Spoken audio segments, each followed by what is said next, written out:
System করতে করতে তো একটা সাউন্ড করতে হচ্ছে, সাউন্ড বার করে মাইক্রোফোন লাগিয়ে দিয়ে যেত। চলে আসছে ঢুকতেছিল।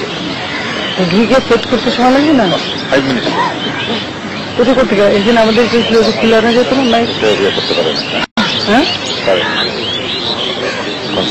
ওই দিন যে ওখানে বসে বসে মাইকে লাগালো, কথা বললো, ওটা বাইরে থেকে নিয়ে আসতে পারে।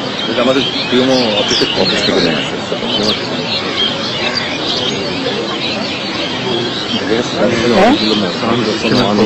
অন্য বিষয়ে কথা বলি যাতে মানে বুঝবে যে জরুরি রাষ্ট্রীয় কাজ করতেছি। আসলে সব রেকর্ড হয়ে যাচ্ছে, সব আপনার সিক্রেট কথা। আপনার একটা পয়েন্ট ওই আমি টেস্ট করছিলাম যে ঝালভোটের ছবি দিচ্ছে তো ঝালভোট আমি বেশি ঝালভোটে যদি করতো তাহলে টার্ন আউট আপনারা 25 বলছেন 10 বলছেন। সরকারের তো বহুত ক্ষমতা আছে, ভোট হলে 70% দেখাতাম, তাহলে কোনটা কারে টার্ন আউট লো আর ফেক ভোটিং? তাহলে এটা বিচ্ছিন্ন বিক্ষিপ্ত ঘটনা, সব ভোটে হয়, সব নির্বাচনেই হয়, নিচে ক্ল্যাশ হয়, ভোট চিন্তা হয়, ব্যালট পেপার করে পাওয়া যায়, কিন্তু এটা স্টে ঘটনা, এটার সঙ্গে আমাদের কোনো সম্পর্ক নেই।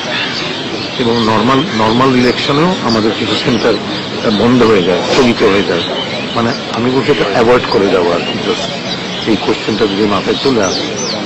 আর এটা চমৎকার কাজ হয়েছে, 18,000 ভোট সেন্টার ছিল, 18,000 ভোট সেন্টার, এবং সেখানে এবং ইনস্পাইট মানে সহিংসতার পরেও, প্রতিরোধের কথা বলার পরেও 18,000 জায়গায় ভোট হয়ে গেছে।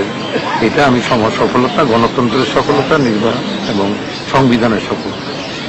ওরা সংবিধানের বাইরে দেশটাকে নিয়ে যাওয়ার চেষ্টা করেছিল, এটা আল্লাহ বাঁচিয়েছে এবং জনগণের সাপোর্টে আমরা সংবিধানের ভিতর রেখেছি।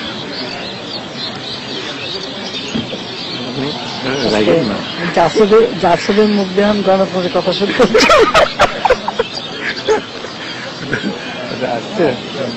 ওদের কাছ থেকে গণতন্ত্রের কথা শুনতে হচ্ছে। এটা হলো অনিয়ার আছে, এগুলো সব অনিয়ার আছে, আমি জানি তো সব, সেই জন্য বলে দিলাম। ঠিক আছে, আসে যাচ্ছে, ইয়েটা আসে যাচ্ছে, আমি জানলাম যে সাউন্ড বেরিয়ে গেছে।